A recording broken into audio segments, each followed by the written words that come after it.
के भएको तपाईँको छोरा हो कहाँ छ कहाँ गयो ओ भाइ भाइ यो भाइ होइन यता यता हो यहाँ के भयो अरे यहाँ भाइको चाहिँ श्रीमती भन्ने खालको फेरि भाग्यो यो मान्छे यार फेरि भाग्यो खोइ आमा कहाँ गयो हेर भाइ बुढी भनेको पाइन्छ क्या त्यो एउटा बुढीको लागि ज्यान दिने हो र बुढी हरायो भन्दैमा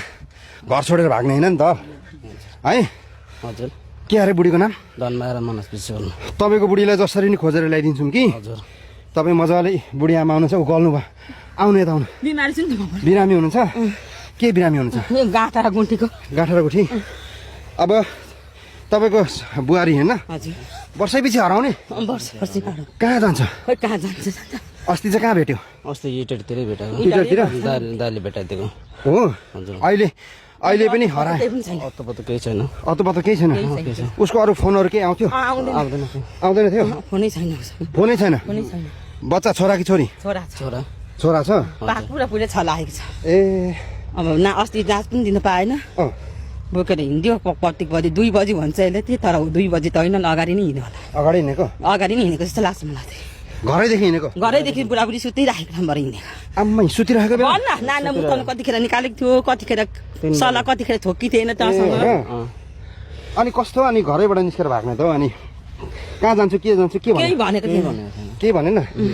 अब बुढी खोज्नै पर्यो जसरी पनि होइन छोराको लागि होइन के गर्नुहुन्छ अब खोजेर ल्याइदिनु तपाईँहरूले होइन एकदम गरी मान्छे थाना यो मान्छे पनि बिरामी भइसकेको छ डिप्रेसनै भइसक्यो क्या यो त डिप्रेसनै भइसकेको छ मोबाइल हेरेको गर्छ गोला खाएको खाइ गर्छ ए गोला नखा भन्न मान्दैन परो भन्छ पिर पर्यो भन्छ पिर नगर्नु बुढी पाइन्छ कि बुढी त दुनियाँ पाइन्छ होइन त्यो बच्चा चाहिँ छोराकै माया छ छोराको माया छैन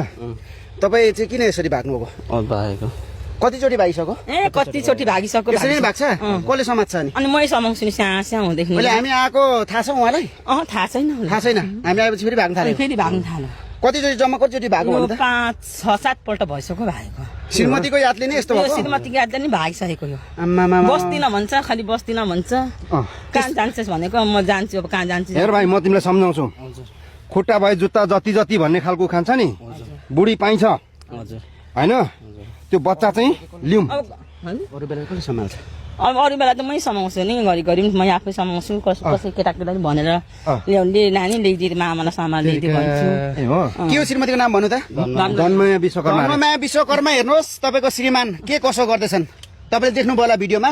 हेर्नुहोस् यो भिडियो हामी प्रसारण गर्छौँ भोलि केही भएको खण्डमा तपाईँलाई पक्कै पनि कानुनी कारबाही हुन्छ हेर्नुहोस् तपाईँको श्रीमान अलिकति मानसिक तनाव भएर हेर्नुहोस् मकै बारीतिर खोलातिर मर्छु भन्दै कुदिरहेको रहेछ उहाँ आमाले कति धेरै भइसक्यो भन्नु भइरहेछ